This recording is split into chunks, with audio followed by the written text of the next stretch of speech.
Brett. Yeah. You know what we have a ton of in Frankenmuth? Germans. Yeah, we got a ton of Germans. Not Germans, what else? Beer. We got a lot of beer in Frankenmuth, but that's not either. We have a lot of chickens in Frankenmuth.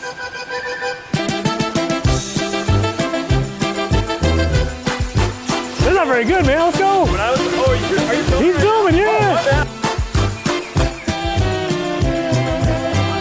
Oh, you're supposed to spin to hook the arm. Ah. All right, let's get going.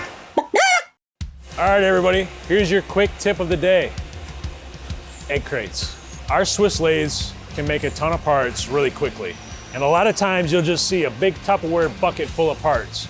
Well, that might not always be the ideal situation.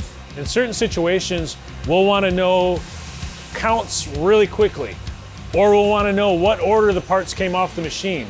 In those situations, we use egg crates. Small parts fit them real well. You can line them up in any order. We know an egg crate is 30 pieces, so we can get a quick count. Keeps everything clean and organized. We use plastic crates for our Swiss lathes because of the oil we use. We use paper crates for other machines.